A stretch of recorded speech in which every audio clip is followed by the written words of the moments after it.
family. It's the Head Mystic, www.headmystic.com. Make sure my levels is right. That's good. Everything's copacetic. You know, I don't like to hold y'all with these lives. That's why I kind of show it like, 30 minutes before. But I don't like when people make people wait on their lives. So I'm going to just get right into it. So today, this is episode 3 of The Truth is Stranger Than Fiction. Babe, can you check the live, make sure everything copacetic? Sweetness. So cool. Today we're going to be talking about mind control, history, narratives, the fairy kingdom, Harriet Tubman, Maleficent, the Phoenix Rising. Did I say the fairy kingdom? Yeah, the fairy kingdom. I forget. Did I say the fairy kingdom? Did I say fairies? Yeah, we're going to talk about fairies, okay? Ancestors, okay? Phoenix of the ancient. Get into this Phoenix energy. Explain it. Explain what's going on. If you follow this series, The Truth is Stranger Than Fiction, have episode 1, episode 2, and I base it off of real life events. Whatever's going on, whatever hits me, I kind of do an episode on it. This particular episode occurred to me in like a flash. I was sleeping in my bed. Well, not really sleeping, just kind of just there, laying. Like, what in the world? It's like 2-3 o'clock in the morning and I have like no sleepy energy, just like nothing said sleep, everything said get up. So I get up, and then the first thing that I see on YouTube is Dreamwise over at Love Lift Life, and he had a video on raising Dion, and I watched that, and I remembered wanting to do a video on raising Dion, but I couldn't gather up enough information. And once I started to like go back into my mental files, deal with this Abraxas stuff, and then something said Maleficent, and so I got into this Maleficent stuff, and then everything started to make sense. Ended up watching the movie, and Harriet Tubman, ended up watching that, and was able to really connect some major dots and have some major revelations, and then how we could actually utilize this energy presently, who we are, where we are. So doing this video for the melanated population of the United States of America. There's a particular mind control conspiracy that's going down presently, and it's not based on race, is based on psychic abilities, and the goal is to suppress those psychic abilities as much as possible, and they'll do it by hook or crook, however they can get it popping. They're trying to subvert your psychic energy. So in this talk, I will show you exactly how, through these movies, and then come up with different connections. Like I said, we're gonna get into it. And the reason why I'm doing this video now is because if I was going to sit on this information, I was just going to keep adding stuff.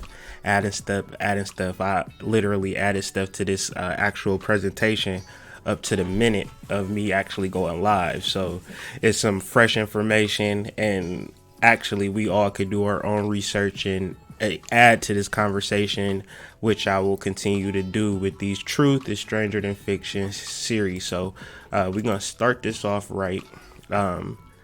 Coincidence means only a connection that's not seen. Roots meet underground. And so dealing with Harriet Tubman, the great ancestor, also the great ancestor Sophia, Charlotte, Charlotte, North Carolina. All of that energy is now rising up. Ancestor energy is rising up, but we're going to exactly explain what it is, how they put it in these particular narratives to throw you off. So, start it off right.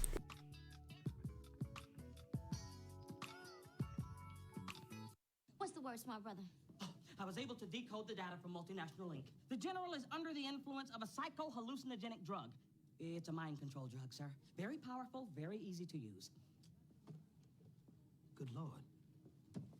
With something like that, the man could control every black person in America. Theoretically, yes. But it would take years to administer the doses individually. To be efficient, you'd need to develop a huge distribution system. The chicken!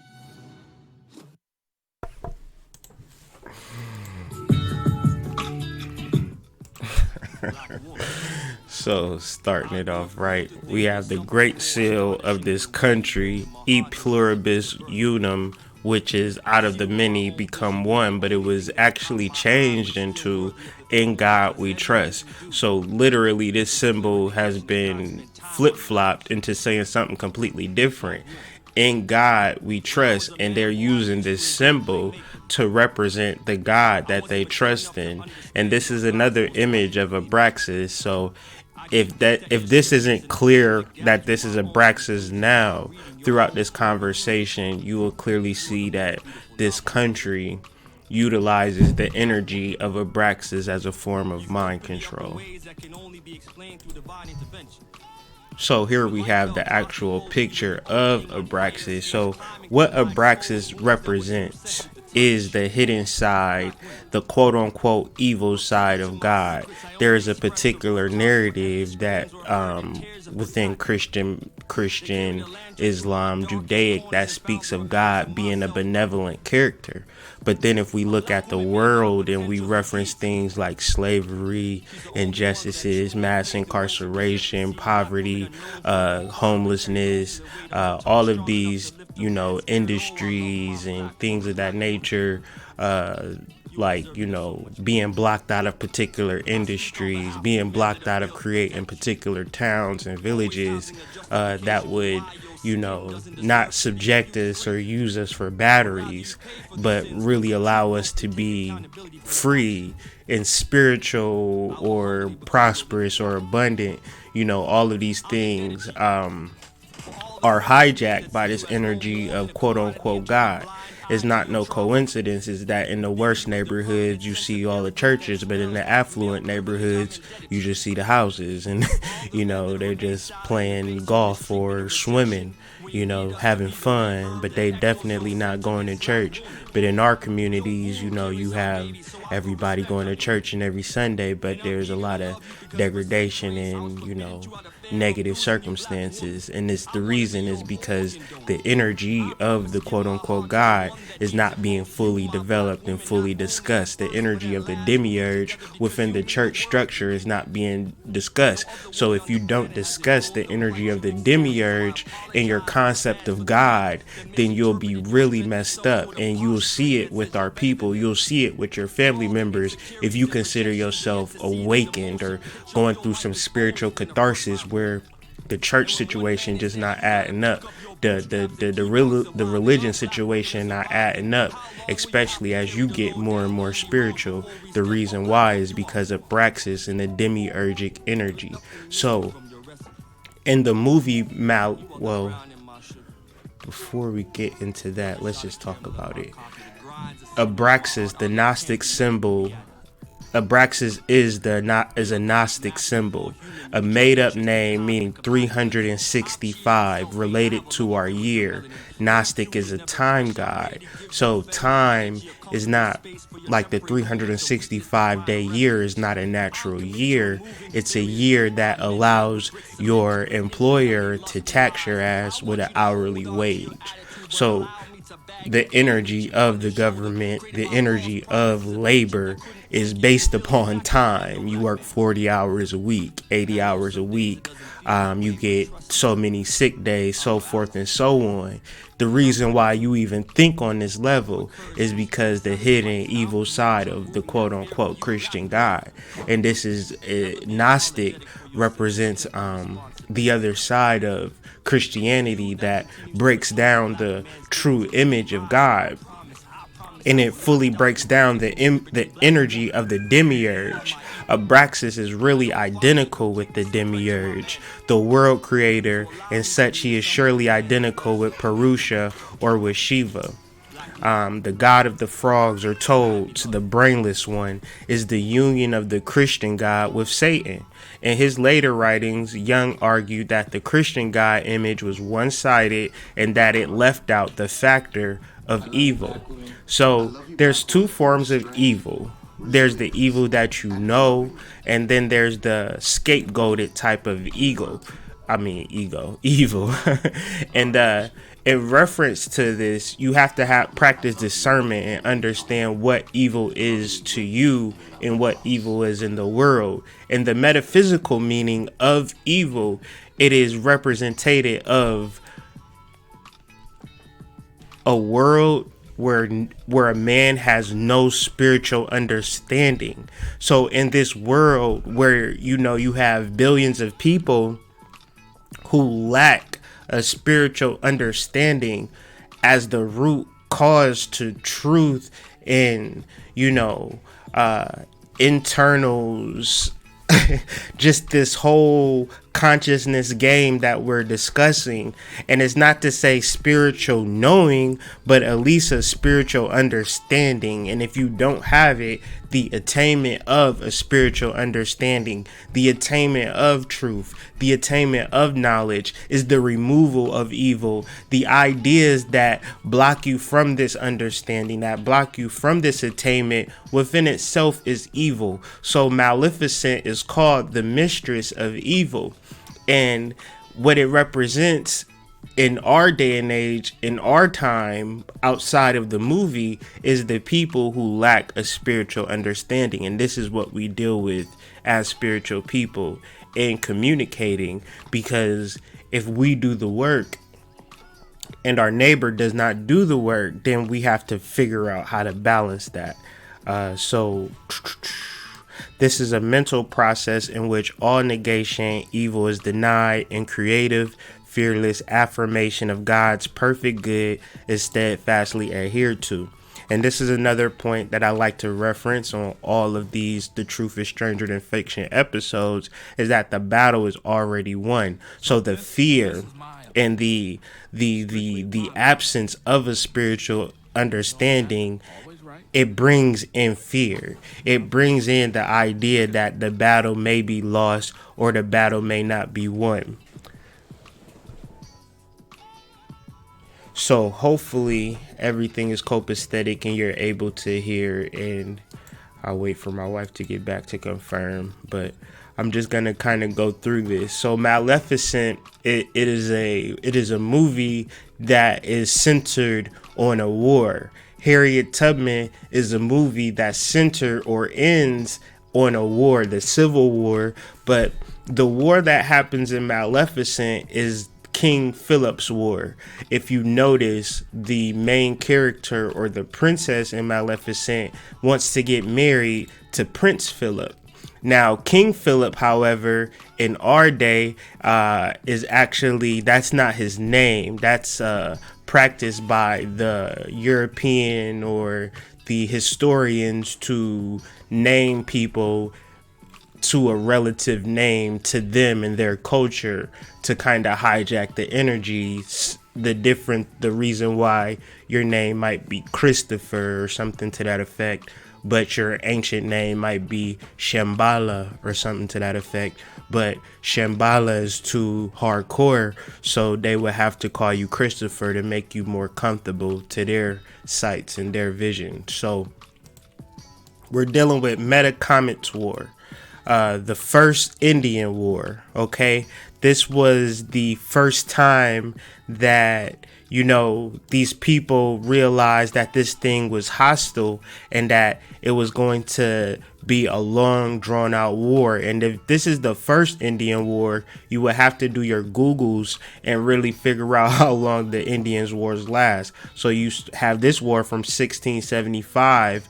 So the last Indian War was like in the 1920s. So you figure, 300 to 400 years of just purely warring with a particular people. And one thing that I want to show you about King Philip's war and the actual King Philip Metacomet.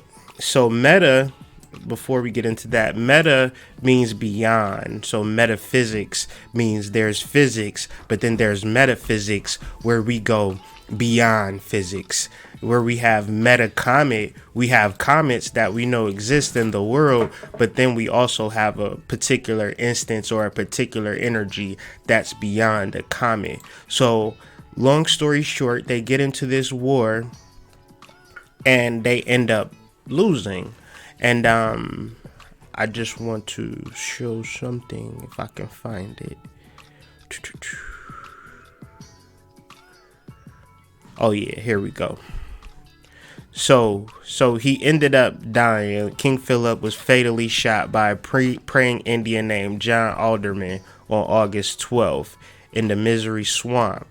But after his death, his wife and 9-year-old son were captured and sold as slaves in Bermuda. So I want you to also understand, when they talk about Indian wars and the aftermath of all Indian wars was slavery, was capturing the actual residual. That was the purpose of it.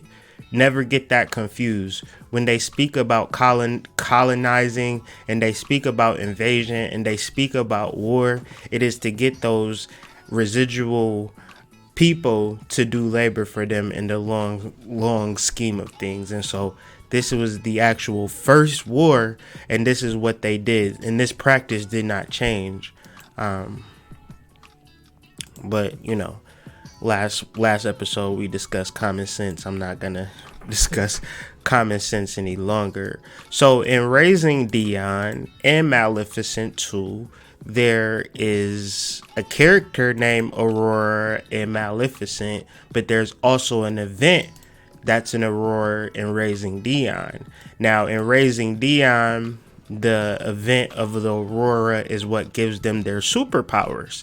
In Maleficent, Aurora is a character, but she's also an energy, and we'll explain that a little later. But if we want to just get an understanding of Aurora and Dawn, we're just referencing awakening, spiritual awakening, getting your psychic gifts and the actual block to those psychic gifts.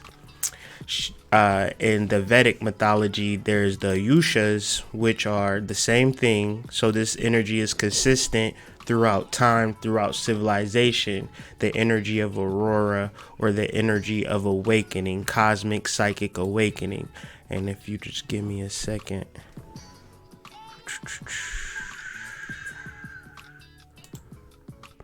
The radiant dawns have risen up for glory in their white splendor like the waves of waters. It's a movie called Waves that's getting a lot of rave reviews, so check that out as well. She maketh paths all easy, fair to travel, and rich have shown herself benign and friendly. We see thou art good. Far shines thy luster, thy beams, thy splendors have flown up to heaven. Decking thyself, thou makest bare thy bosom, shining in majesty, thou goddess morning. So this is beyond and above any experience that you experience in the mundane world. So Aurora is a transcendent energy. Maleficent first ruled the Moors, but then Aurora began to rule the Moors, saying that once you elevate your consciousness, that within itself is a nobility. So in reference and preparation for Maleficent, we have to digress and deal with the story of Sleeping Beauty. Now, Maleficent is what they would call a prequel and a sequel to Sleeping Beauty. And in order to understand Sleeping Beauty, we have to understand the Brothers Grimm. Now, the Brothers Grimm put out a book in 1812 with a whole list of fairy tales that we had remixed by Walt Disney and them that have really programmed and understood our childhood. We know the story of Snow White. We know the story of Cinderella. We know the story of Sleeping Beauty. If you don't, like you're under a rock. Now, the reason why is because more than just fairy tale interesting stories for children, before that, they were actually real life, Zane. It was some Zane / Stephen King type deal. Because the fairy tales were not for children at all. The fairy tales were for adults in understanding how to manipulate and utilize psychic abilities based upon the energy that was transferred and stolen from the ancients, reflipped, remixed into this fairy tale creature story. Now, these are all ancient mythologies that you watching with your kids that center in, major metaphysics. And,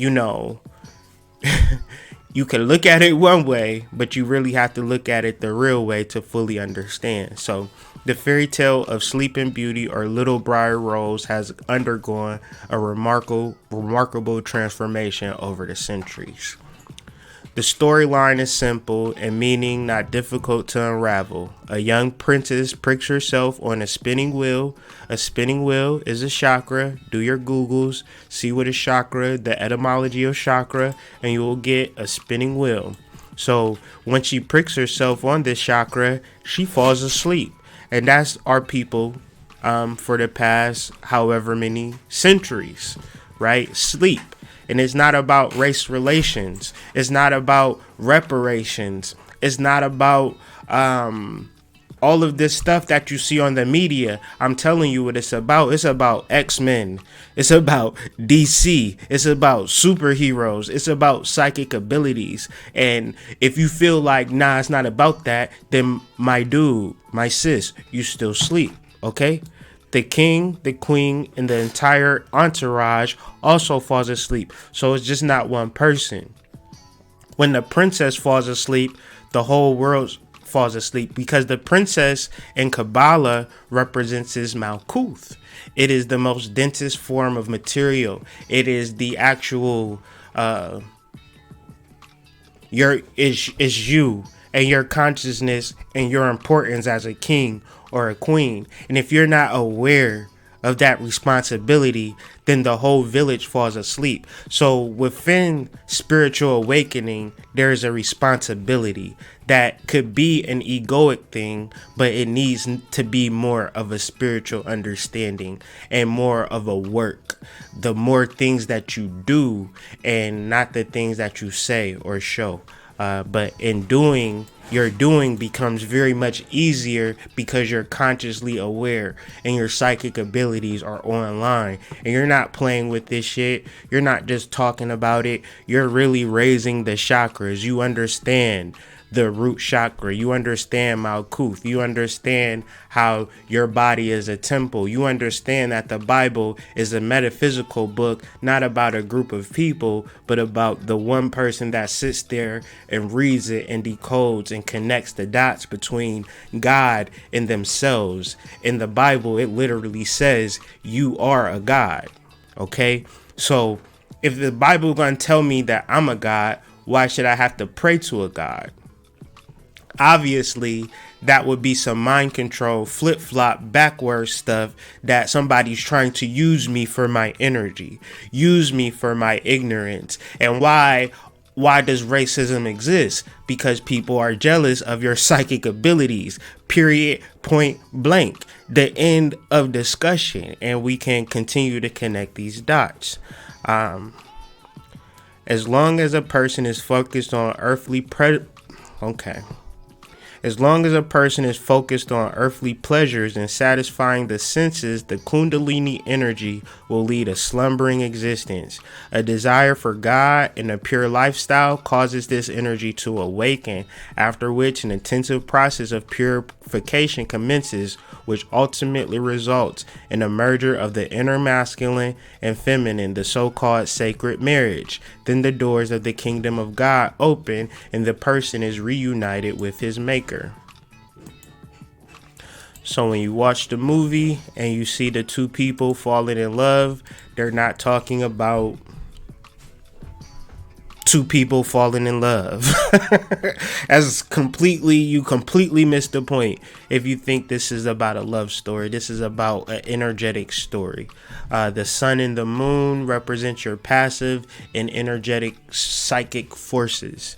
You have the ability to emit psychic ability. You have the ability to absorb psychic energy. Now, the energy that you absorb based upon mind control is destructive, and this is why we have our depression and our sadness and our difficulties, and life is so hard because you haven't awoken to your God self.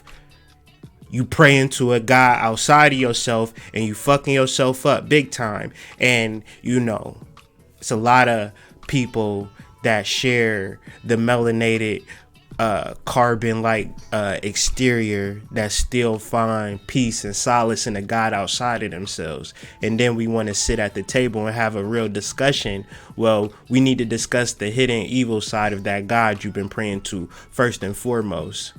We got to discuss the history of that religion that you subscribing to first and foremost. Beyond all of the, political affiliations of, religious things, we have to discuss the history.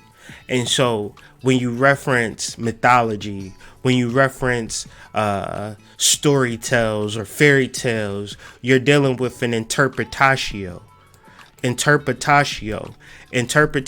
by means of Greek models used to interpret or attempt to understand the mythology and religion of other cultures. A comparative mythology using ancient Greek religious concepts and practices, deities and myths, equivalences and shared characteristics. And this is in Rome, this is in Germany, this is in basic Europe, where they just take ancient information and then change it all up and have you looking at it a whole different way, and you cursing the very energy that you came from because you don't understand this primary understanding of religion and mythology at its root. You don't have a European basis of mythology in no European group. You only have war and conquest and usurping of or interpretation of that ancient energy. So when you speak to inferiority and superiority, it's not even close. It's not even close. But the ignorance and the ignorance of the actual jealousy that's taking place is what's going to hold you back. So let's deal with Maleficent. Now, at some point in this movie, they was writing the script. And I know at one point, the writing team, somebody on the writing team said, whoa. 1 second.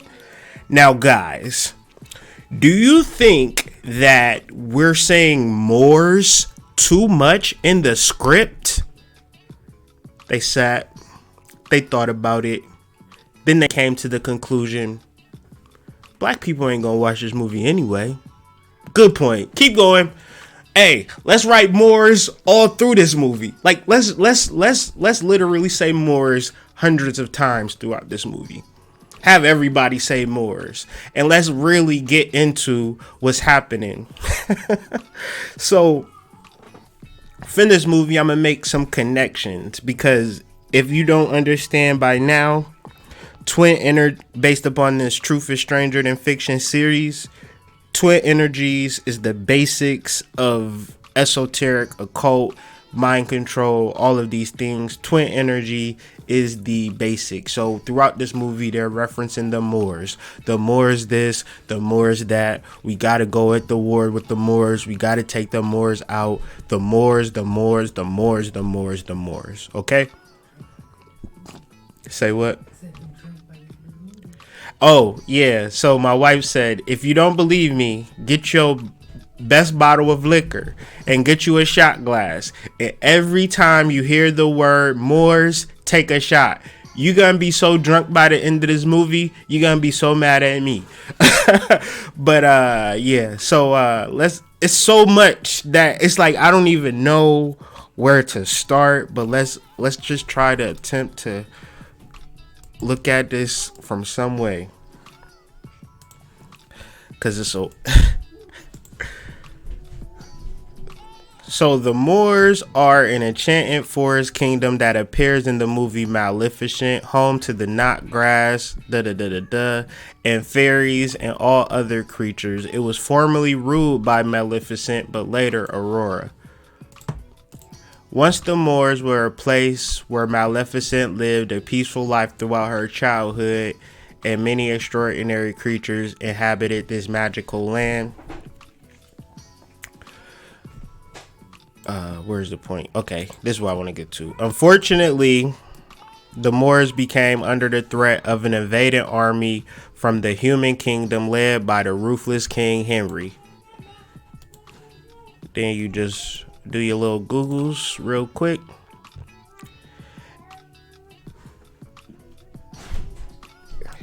And so you have a King Henry, you have like these King Phillips that don't represent nothing but America and the invasion of America.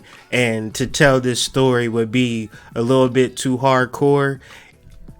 Another thing why you don't tell this story in actual African American history or black history or nothing like that, because African American history, black history is rooted and originated in slavery, and that actual root and origination is $1 trillion industry. No matter if you go to any school, you know how many textbooks that they would have to rewrite, you know how much of a re-angling of society that they would have to kind of change and twerk, because they just built this big ass museum in Washington DC. This information, you have to tear that goddamn building down and build a bigger building, my nigga. You have to build a building as big as a city to contain African American history. Okay? Don't be disrespected out here. Don't be gamed up and monetized, right, by hustlers and scammers. Because if you're not going to factor in the fairy tales in your Malcolm X's, in your Martin Luther King's, in your W.E.B. Du Bois's, Marcus Garvey, so forth and so on, you missing the point. If you're not going to factor in Native American history, you're not going to factor in the Atlantis mysteries, the Central South American, Incan, Mayan, all of that. You got a big ass museum that you need to build when you want to talk about our history. Don't be disrespected, okay? Don't be out here being played a fool. So let's just deal with Maleficent and the Harriet connection. So Maleficent. So it's a scene in the movie. They invite Maleficent to this dinner, and the queen, who is actually the person responsible for the negative Maleficent actual story, she say all of that stuff in Sleeping Beauty about you being a bad girl, I was responsible for that narrative. Yeah, I was the one who put that light on you. Maleficent just, seeing that the shit is getting dirty, she need to bounce. So as she leaves, she gets shot with an iron bullet. They got this factory beneath the castle where they're making these iron bullets, like iron specifically. And I got iron highlighted. So when we look at some Harriet connections to this story, and I'm going to come back to that Maleficent, but I just want to, since we on iron and a lot of y'all got low iron, so we just go.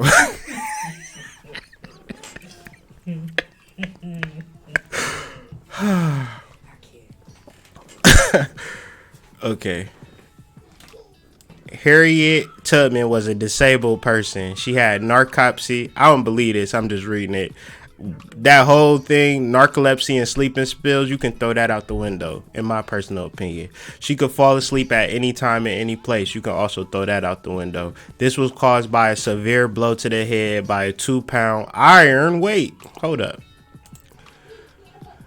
So Gerda shoots Maleficent with an iron bullet. And then let's deal with this.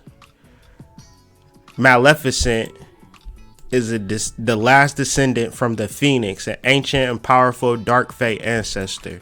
Let's just deal with that. That's what Harriet Tubman is, if you ain't know. If you didn't know. If you did not know, that's what Harriet Tubman is. The last descendant from the Phoenix, an ancient and powerful dark fate ancestor. And a lot of her story is propaganda. A lot of it is based upon psychic gifts. So I actually watched the movie and everybody was bashing it, but I didn't give myself that space to bash it. I said there's some good in this movie and I'm just gonna watch it for the good, because it's enough niggas on the internet bashing it. Y'all don't need all you gotta do is type Harriet Tubman movie review and everybody is status quo to just bash something. And you know me, if everybody going right, I'm gonna go left. You feel me? That's just how I get down. So, interesting point. So we have the Fairies. I need y'all to follow me because this is where you can kind of get lost, but I really need you to hold on. We have the Fairies. We have Harriet Tubman. And we have the Mounds. And you're like, the Mounds, hood mystic, for real? You just love talking about these Mounds and bringing up these Mounds. But when Maleficent gets shot with an iron bullet, Maleficent falls into the ocean and rescued by a mysterious winged creature. So we're still dealing with the Mounds. We're still dealing with America. We're still dealing with the ancient actual truth to who we are. We're not dealing with we built the museum in Washington D.C. and you supposed to, nah, we gonna do something a little different, and maybe we go to the museum later, but we probably won't. Okay.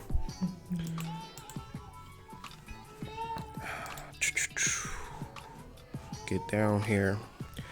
The proofs of the connection of the mound builders with Atlantis are their race identity with the nations of Central America possess flood legends, part of one great movement of the human race extended from Andes to Lake Superior, and as I believe, from Atlantis to India.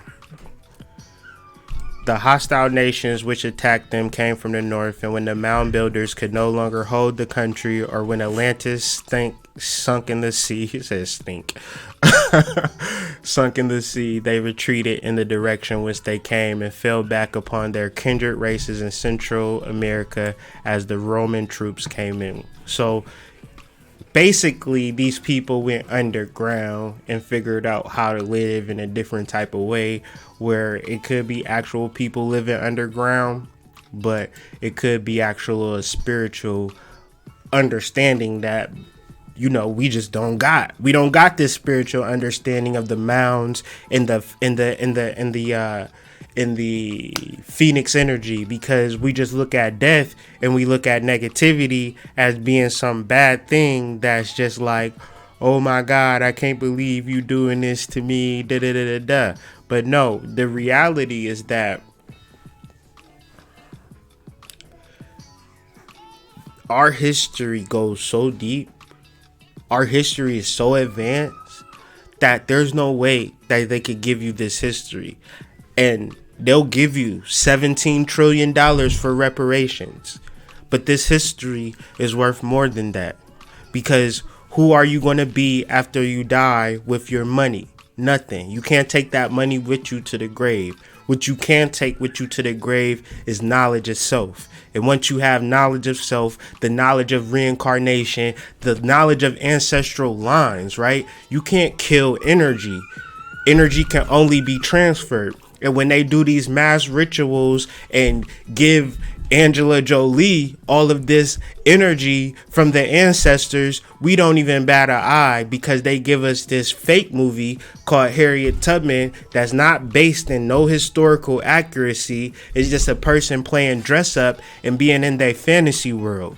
We don't need a fantasy world unless it's going to be a real fantasy world. We don't need to be a fantasy world of racism, because why would you create a fantasy of racism? That don't make sense.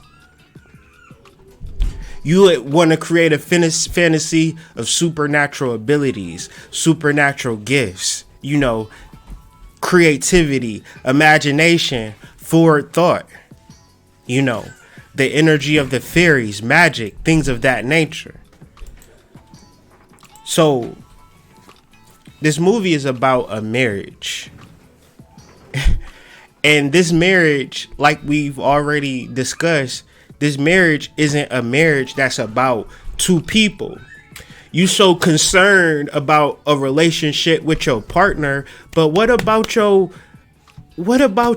are you married within? Have your Shakti and Shiva had the true marriage? Have you raised your energy up to your God self? Why do you think a relationship is going to make your psychic abilities come online? Unless you're in a relationship. Never mind. I was going to say something really crazy and it was just, it wasn't. But you need to be, if you spiritual, then that relationship needs to be spiritual. Period. Y'all both need to be on the same spiritual level. And within being in the spiritual level is that you guys have to merge your lovers within yourself. This card is related to the movie and related to the understanding of the Demiurge, because Cupid is not above you with an arrow. Like, you never got hit with an arrow and that shit felt good or you fell in love. No, that shit hurts. Nah, they're trying to attack you. They're trying to keep you in fear. Like, this Cupid is the brain or the Demiurge that's trying to block this marriage. But within the understanding of esoterics, you can't stop this if you really are about it. So they go through this whole big old war just at the very end for Aurora and Phillip to get married at the end, meaning that even a whole war is not going to stop two people from coming together, or your psychic energy, no matter how many demiurges or how many negative entities are above you, they could never stop your psychic forces because the battle is already won. And this is the message that we're trying to come across. So Mounds, Fairies, Harriet Tubman, Maleficent. Let's get into it. Fort Hill Cemetery is located at City of Auburn and features a well-maintained roads and trails. The cemetery was built on one of the most well-preserved Native American earthen mounds east of the Mississippi. Listen to how profound that is. The cemetery was built on one of the most well-preserved Native American earthen mounds east of the Mississippi. Do you know how many mounds there is east of the Mississippi? It's a lot. It's a lot. It's a lot. Guess who's buried there, y'all? This cemetery is also the final resting place for Harriet Tubman, former slave who led many other escaped slaves from South to freedom in Canada. You understand? Or maybe you don't understand. Maybe you don't understand how we got from fairy to phoenix to ancestor to mounds to Harriet Tubman to Maleficent to a hijack of the energy to get you to watch Harriet Tubman and think that that's your history, but then to overlook Maleficent like that's just a fairy tale with some little kids playing a little game and you take your kids to see that. But no, this is serious. I'm gonna be on YouTube and get real serious about Harriet Tubman because da da da da da. But what you got for Maleficent? Nothing. Crickets. Okay. That's where your mind control is at. That's how your mind is literally being controlled, right? You don't even know, right? Okay.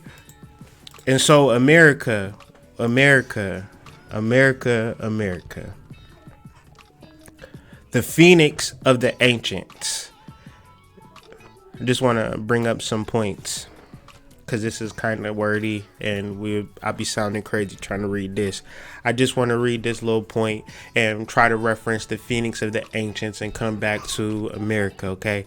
Not to astronomical imagination only may this type be attributed, but to astronomical secrecy and jealousy also, okay? And this is the song that we got played in the background, that Joel Santana, that jealousy, you feel me? Like, let's just call a spade a spade. You jealous of my gifts, not my gifts, but this is the actual energy, like like meditation, building up your energy and really understanding your energy, understanding your light and your dark, your action, your positive, understanding your shadow, understanding your psychology, actually knowing how to purify your mind. All of these things will bring about such a great revelation in who you are as a soul. And me, I'm just, I'm just a drug. I'm just like I used to be on the block all day. You know what I'm saying? I used to have like a bag, like a grocery bag, and mad like weed sacks tied up. You understand what I'm saying? And had them in my drawers and standing on the block trying to get my weed sacks off so I could, have some money. And I really got into this meditation. I really got into this because I didn't necessarily even know where it was going to lead me. And now I'm here. And now I reflect on that person and I realize that when you in that space of loss, you can't even understand the higher metaphysics and the higher esoterics of things because you really trapped in that way of thought. So you can't really say what you can really do and what you can't do based upon being in ignorance. So Aurora thus is that conscious awakening that makes everything easier. But you got to be wise enough to understand that this shit isn't just all like fun and games. This is serious business, but you got to be serious about the shit that your kids watch and kind of laugh at the shit that you've been. You understand? That In and Out, Toy Story, all of these things are extremely deep and not for children. We talked about that yesterday with Rugrats. Right. How Rugrats been on for 30 years, or almost 30 years. It's crazy. Abraxas is the Gnostic holy name of God. The national bird on the seal of the United States is in reality a phoenix. The phoenix and worm serpent regenerates itself from the fire. A certain time elapsed, so some time has passed, maybe 400 years. A worm is produced from the ashes of the former phoenix, and this worm being transformed becomes again a phoenix. So this process is over and over and over again. And this process is about transformation. Of course, I was a little worm out there on the block thinking that I was going to be hood rich or some shit, selling my little sacks or whatever. That was some worm shit. But through the turmoil, through all the things that came from that, was like being burnt alive and really dissolving that whole energy and that whole outlook. And then from there, coming across as a new energy and a new understanding of my energy, it goes above and beyond the energy of Abraxas. Abraxas is a level, Abraxas is a wall, Abraxas is the hidden dark side of God that people don't talk about in church. But after church, they do get some church's chicken, okay? Understand.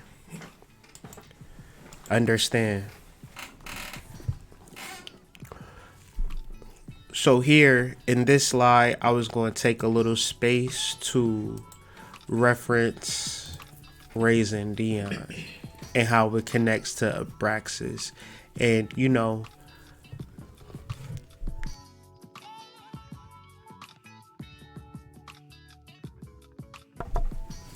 so Abraxas is mostly identified as a rooster, but the Chaldean oracles depict Abraxas as the head of a hawk. So him having the head of a hawk could also be the head of an eagle as well. So when you look at this picture, you can see how they can flip it from a chicken to a hawk. It's still a bird. It's not that much different. And maybe they changed the legs from snakes, but they still kind of snake-like. And, it's very much of a close, damn near identical match of Abraxas and this eagle. So in understanding this and connecting those dots, right? Because in Raising Dion, the little boy would say abracadabra to get his magic popping, right? He would say abracadabra to get his magic popping. That's just a fact. If you watch it, there's no argument in that. So him being able to get things popping by saying abracadabra just means that he's channeling the energy of Abraxas. And then he has a godfather, okay, by the name of Pat. Thank you. And Pat is not the godfather. First, he's like this good person. Like when you go to church and you hungry, like the first thing that Pat does is take him out to go get some pizza. That's like the most benign thing to do, right? You know, you ever, oh yeah, we having hot dogs and hamburgers at the church. Come and eat. And then they start talking, have you been saved by Jesus stuff after you taking a couple of bites of your burger? Like, yeah, Jesus made this hamburger possible. And it's like, now you got me in a pickle. You know what I'm saying? I was hungry and you gave me this hamburger and you said Jesus made this hamburger. Then Jesus must be that nigga then. I need to see about this. But it's more or less of you being hungry in the first place, or you feeling that need or that void in the first place. But if you understood your metaphysics, your abracadabra, and your way to go above and beyond and get some things popping, then you know you wouldn't necessarily need the Godfather and things of that nature. But the Godfather in the movie, Pat, he was hurt. He had a lot of pain. And he was literally psychic vampiring the little boy. And every time the little boy would do some magic, it would invoke chaos. So you think that show was good? That show was horrible. If every time you use your energy, your mom is like freaking the hell out and you destroying ecosystems and things like that, then you can understand why they want to keep this energy on wraps. Because this actual matrix has holes in it. And so to keep everything under wraps is to keep your energy under wraps. So you have this mom the whole time. This boy has psychic gifts and psychic abilities. And she's freaked the fuck out from episode 1 to episode 9. Was she ever happy? You ever seen her happy on that show? She was stressed the hell out. And imagine you got psychic gifts and your mom stressed the hell out. So imagine the mind control and the subconscious flipping that they're doing with that movie and watching it, and you actually accepting it and saying, you know what, this is a good show because da-da-da-da-da. You know, no, this is kind of like really showing you how it actually works. Mm-hmm. And the dad is actually killed in New Orleans, and I found that interesting. Why they kill him in New Orleans out of all places. And I find that Popeyes is based in New Orleans, and I'm pretty sure Popeyes is doing full on voodoo at this point to increase money, you know. If you don't think Popeyes is doing full on voodoo, your head is under a rock. Cause it ain't no chicken that good. I had some good ass chicken. It's good ass chicken places all over the place. You know, Chick-fil-A been having long crowds. Every time I drive past Chick-fil-A, it's a long line. Ain't nobody fighting or nothing like that. You know, they getting them in and out. You know, Chick-fil-A been crowded. People been loving chicken sandwiches. This is a little different. Okay. Oh yeah, it's probably a whole different thing, you know.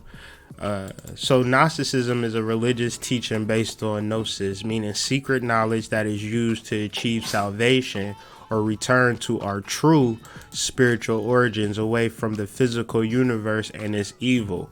While we continue to be churned through the cycles of rebirth here on earth, perhaps the magic, mysticism, or the religion of old or new can guide us back to our true origins in pure form, back to and beyond Abraxas. Okay, we're not going back to shit. You understand? We we create ourselves. And so it's no level of deity that can be created or drawn that you should look at and be like, you know what, I'm gonna worship that, I'm gonna be up under that, I'm gonna pray to that, and that energy is gonna bless me. No, we observe energies and we see their qualities, we see their manifestations. And I've seen enough of God to know what the fuck he's gonna manifest in this world, you know, when it comes to this Christian ideology. I've seen enough. I've seen enough of the Catholic Church. I've seen Spotlight. Okay. Y'all ain't seen Spotlight. Y'all ain't seen Spotlight. Y'all don't read the news. Y'all don't see what's happening in these Catholic churches. Y'all don't see the videos where they talking about, you know, the Catholic church pray to Christ, and then the next sentence they praying to Lucifer. Y'all ain't heard about the 501c3s and all of these types of things that's happening with these churches, and the pastors taxing y'all off for money, but they ain't doing nothing for the community but buying a jet. You know, they pimping religion, they pimping hope. You know, they pimping all of these ideas that talk about the evil side, though, of the God that we worshiping. What is his dark side? He don't got no dark side? Okay, man. Also, I do want to say there's been a 2 million pound recall of chicken. Some chicken has been found with metal in it. So we have to really understand. And when I reference God, I just want to be clear. I know that you are God. And I know that there is no God outside of you. I know that. And I just need you to know that. I'm not anti-God. I'm pro-God. I'm pro the true God, though. I'm not into you painting some picture of some man on a cross and you expecting me to worship that shit. I'm not into that. I'm not into that at all on no levels. You got creative energy, creative dreams, and your drawings are inspiration of the ancient energy that I need to realize. You have the mythology within yourself. But life gets easier once you realize who you are. So in reference to the fairies and more to the mounds, I just want to double down on this part because a lot of it might get confusing when it comes to like Scotland, the British Isles, and then America, and then their connection. Definitely the connection in the way that the land looks with the actual mounds on it. And it's like, well, you can Google Scotland and Google mounds and moors, and you'll see these mounds and moors, and it's all convoluted. You know, it's really extremely convoluted, man. Moor means mound in Scotland, but then there's mounds in America about these people that we don't know much about. They just somehow up and vanish. But the Scottish people trace their descent from Skoda, the daughter of an Egyptian pharaoh whose people settled first in Spain and then in Ireland. So I took this from J.A. Rogers. I was reading a lot of J.A. Rogers. I suggest you guys get into J.A. Rogers' Nature Knows No Color Line. That's actually a free PDF if you just Google it. It's a profound book. And in that book, it speaks to how before any of us ever existed, before our mamas, daddies, grandmamas, great-great-grandmothers existed, guess what was happening? Different races was having sex with each other. It was happening so much and so prevalent throughout history that nobody has pure blood race. Guess what? It's black people with white ancestry. It's white people with black ancestry. Who would have knew? The idea of a pure race is more propaganda than it is fact.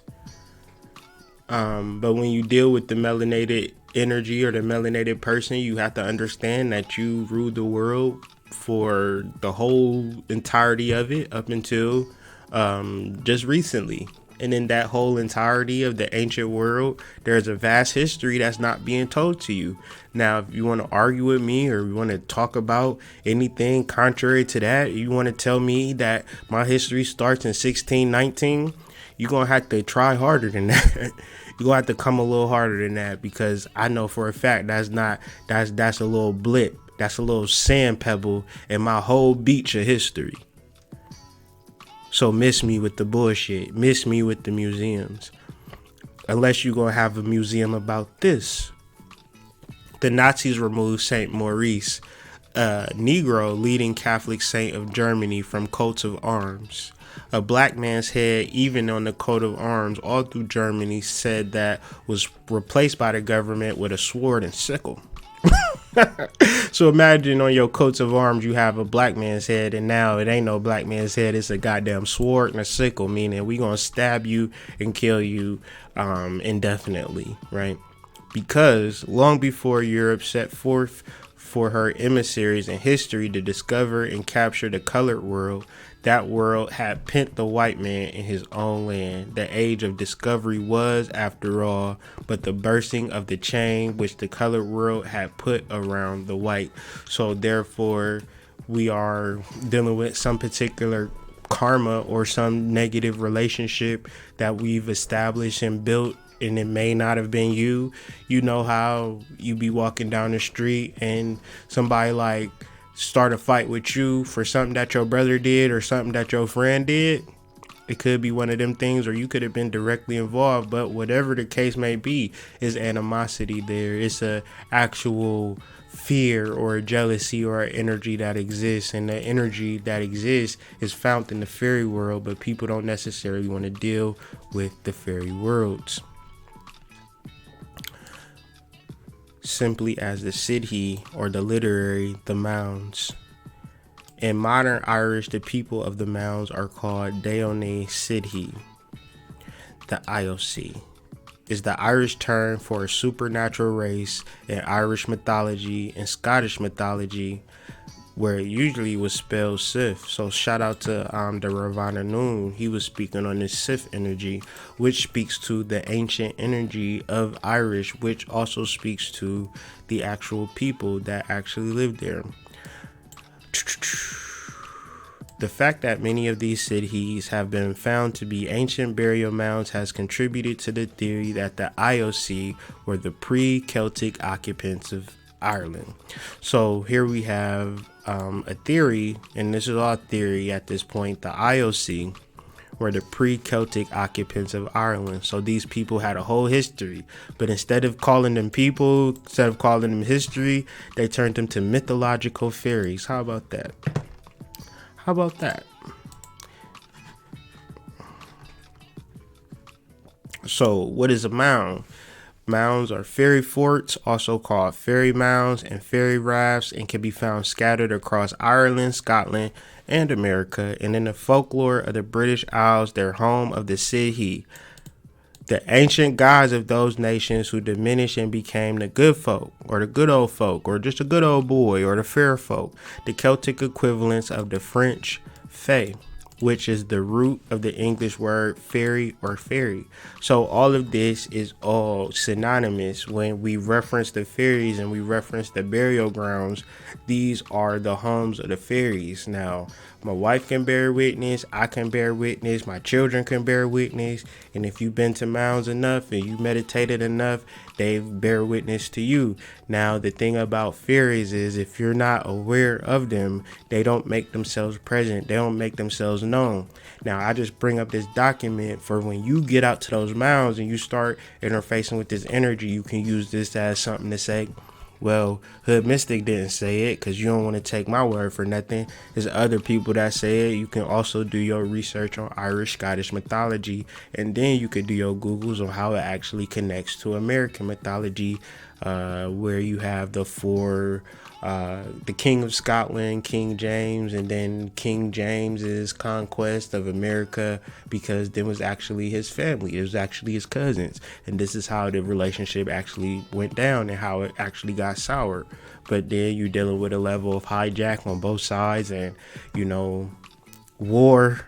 Just war for hundreds of years, and now we're here trying to figure this out on top and try to salvage out energy or information after war.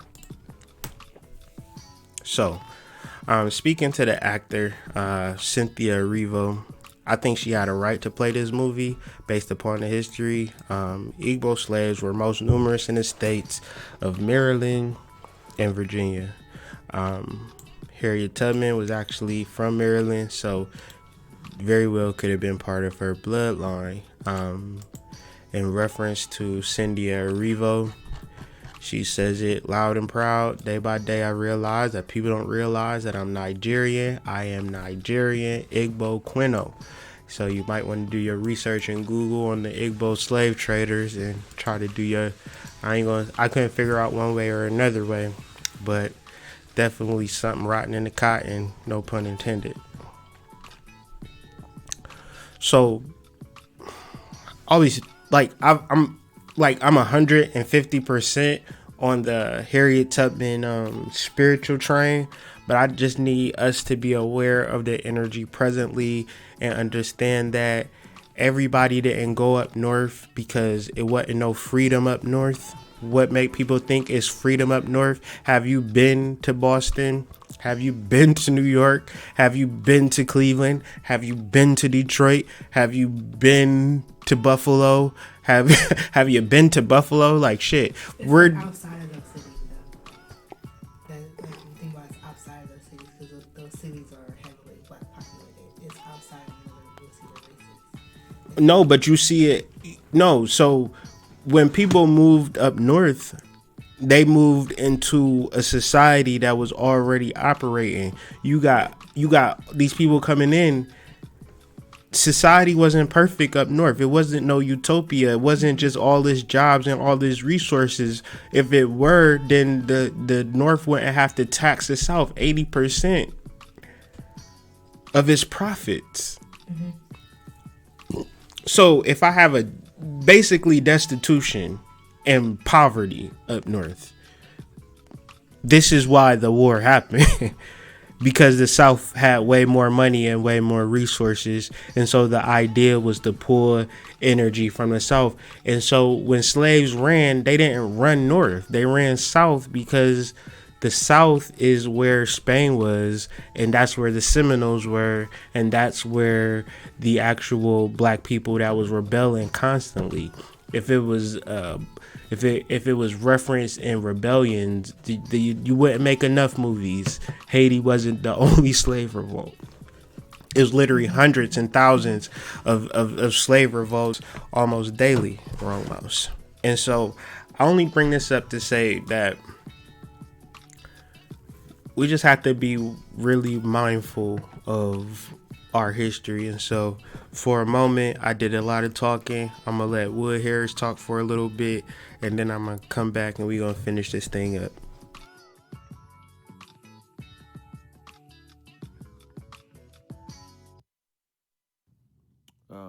Society has a historical sensibility that associates with the African contribution to Europe.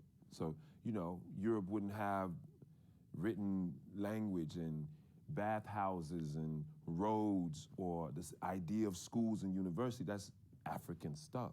And Rome, Spain, and Greece, those places are African civilized places. They made civilized by the Moors, who came in 711 in Spain and stayed there hundreds of years. And they ended up with, prior to that though, not having numbers, a sense of what a number was, or written language. So I'm saying all that to say that in European history, they have that. In America, they pretty much don't give you the real story at all. So you're slaves and masters. You see, it's a big difference. It makes the black Americans grow up with a built-in inferiority switch that is always in the shadows, if you really believe you come from slavery. There's a lot of questions to be had about all of that. Lots of black people don't come from a slave background but don't know it. We all believe we come from one giant slave. You dig?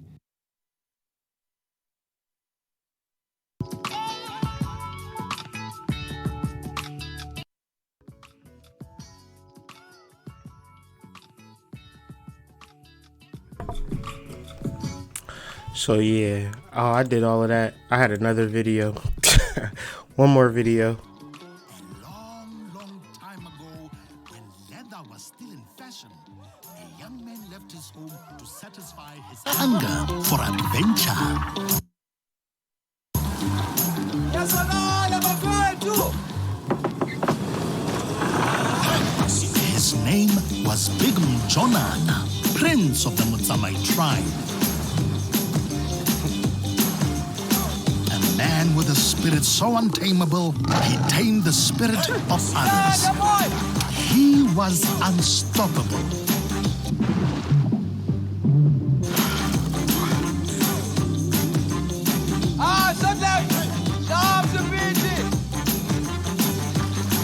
His hunger was too big.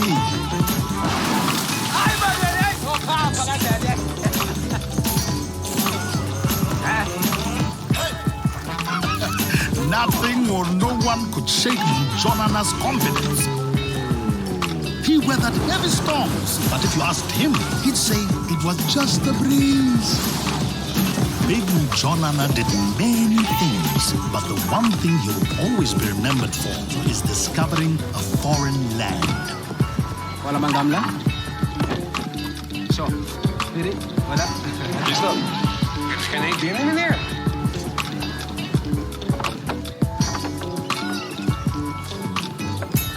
Yeah, hindi ganyan nga rin daw, yes? Magkaroon ibiza, you... row. Euro.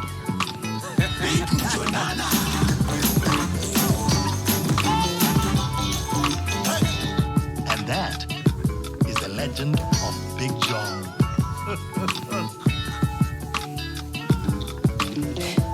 Yazi, nami kweli Big John ni. No problem. Sure.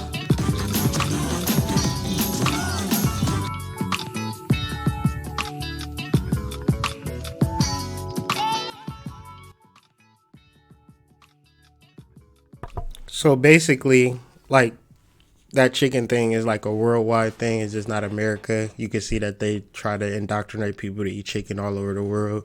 But that was a funny little look up chicken licking videos. All of those videos is deep. We was watching those videos last night. I had to stop because it was getting too crazy. So in the reference in the idea between or behind Africa coming to America and da. Did you know about Liberia? So, after the Civil War happened, thousands of free blacks, with the aid of interested whites, returned to Africa with the aid of the American colonization society, and colonized what eventually became Liberia. While some African Americans chose this option, the vast majority felt themselves to be Americans and focused their efforts on achieving equality within the United States. So that was happening back then. But let's deal with this one more time. Not freedom, but Liberia. So I'm gonna attempt to tie this all in and finish this all up. So Liberia is a country in West Africa which was founded by former American slaves, but it was actually funded and organized by the American Colonization Society. The Society for the Colonization of Free People of American Free People, Color of America, blah, blah, blah, commonly known as the American Colonization Society, was established by 1816 by Robert Finley of New Jersey to encourage and support the migration of free Africans to the continent of Africa. The majority of black Americans regarded this society with enormous disdain. As soon as they heard about it, 3,000 blacks packed a church in Philadelphia and bitterly, unanimously denounced it while claiming the aid of... I hate doing that. But overall, this is a sketchy type of deal where they started to bring people... They started to create this narrative that you was from Africa, and they started to bring people from America to Africa to create this actual narrative between the actual population of American citizens, where people didn't necessarily feel that way all the time. One more part.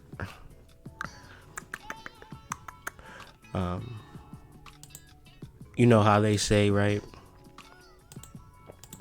And I'm only bringing that up for one reason, because I was gonna delete that slide, but I'm gonna talk about it because there's a weird coincidence within this. Coincidence means only a connection that's not seen. Roots meet underground. So Robert Finley, I just thought this was funny. I'm gonna leave it off at this. Finley was born in Princeton, New Jersey. Born in Glasgow, Scotland, where he was trained as a yarn merchant, where he became acquainted with Reverend John Weatherspoon. You can't make this up. Then a pastor in the town of Paisley. You can't make that up either. Paisley, same place. I think that's the same place as Prince, if I'm not mistaken. Ain't that where he from? But these numbers don't add up.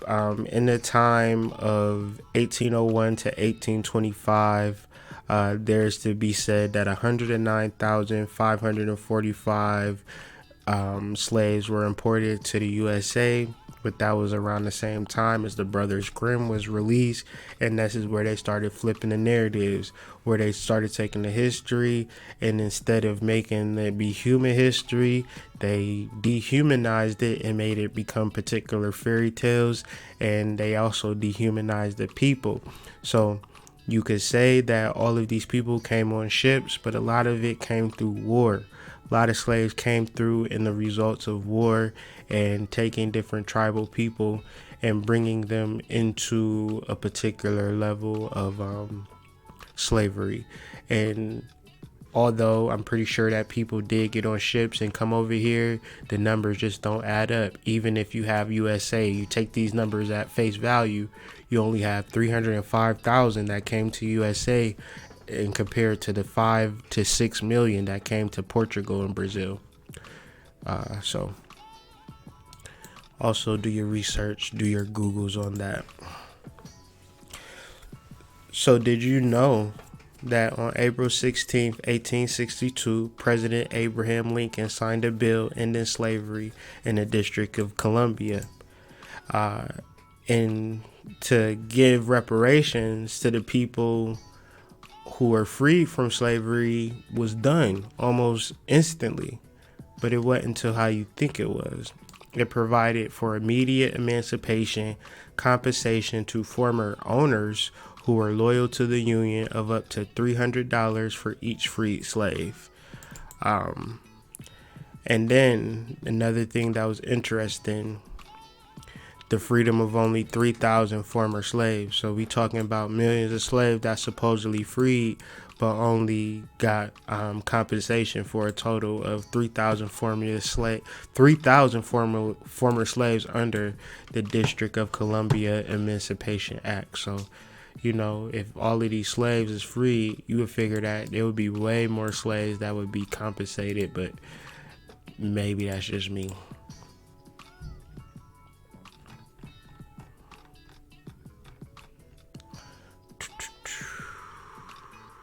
So, an overwhelming majority of white people believe that slave owners not enslaved African Americans deserve recompense for benevolence of manumission. So, an overwhelming majority of the population feel that the slave owners deserve recompense for manumission. Manumission, just freeing the slaves. And so, the only reward that was widely supported was the trip back to Africa. And we all know that that trip back to Africa was a farce.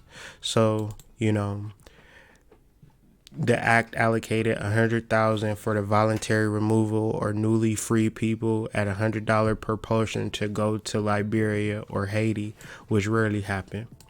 So I know a lot of people believe in the Back to Africa movement, but you have to look at the kind of sources to it, and you can kind of see that the sources was actually racial, into creating this narrative and this history, this false narrative and this false history.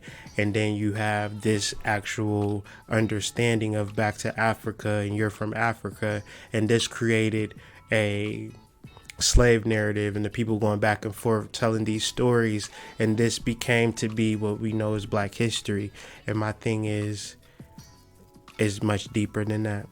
So preserving sacred property rights and moving the Negro problem offshore meant that there was no justice for the enslaved African Americans. So if you say you from Africa, then you don't get any justice for being who you truly are. All of the well, this is an opinion piece, so just an interesting part. And so we're going to deal with some irony. I'm going to close this out with some irony. So we have $20 bills. If you had $20, you could go to the store and buy something. And if you look on that $20 bill, you will see Andrew Jackson. And Andrew Jackson was an actual slaveholder, and he was actually responsible for the Trail of Tears. He was responsible for storming into Florida and commencing an illegal war to capture Florida. So he was a real like poster child for slavery. If you do your research and you do your history, you know he was like gung-ho about slavery, gung-ho about removing Native Americans from the South and moving them to Oklahoma and doing all of these things. Like, that's what his thing, like, he was about that. And he's on the cover of the $20 bill. And it's really odd that they would replace him with Harriet Tubman, you know. And to put Harriet Tubman on a $20 bill, because that's when we first started talking about Harriet Tubman again, is when they started talking about this $20 bill. And it got me to thinking, like, man, they really monetize our energy. They really get rich off of our energy and our ancestors. And in that space, we have the ability to connect with our ancestors and raise our spiritual understanding and really understand the deeper aspects of why are we here by channeling these ancestors. And this was part of the root foundations to the spiritual community, where you talk about like Bobby Hemmett and Brother Panic and channeling Michael Jackson or channeling these energies. Like, I remember just being first interested into that idea, you know, like how these energies could transition but still be in close proximity with that energy. And to be in close proximity with that energy is enabling us to become or to align with that Phoenix ancestor, and then understand that we are the Phoenix ourselves, and we, like the ancestors that are actually buried in the burial mounds, that the actual tradition is for them to actually be burned or cremated. So there's literal ashes that consist of making the mound. And if you know anything about charcoal and ashes, that they are great fertilizers for growth, right? So in the ashes of our ancestors, in the mound observance of the ancestors, we are able to raise up our energy. Now, I say this on countless videos, but I just tried to show you in this presentation how the whole world is telling you how to actually do this process. And I don't want to be the only one talking about spiritual gifts and psychic abilities, and then how important they are, and then how people are using you for your psychic gifts and psychic abilities. And yeah, I was like I said, this whole channel just came to me like in one day, in one foul swoop. I had like most of this information, and I really had to do it so I could stop thinking about it, so I could focus on some other stuff. And with all of that being said, I hope that you found this, one, entertaining, two, useful, and I hope it made sense. And I hope you have a new way to really connect to your energy and connect with your ancestors, because my great grandmother had revealed herself to me as a fairy, and I had that realization this whole time. So that connection between my great grandmother and Harriet Tubman was apparent to me. I was actually, so my great grandmother is my Jesus, right?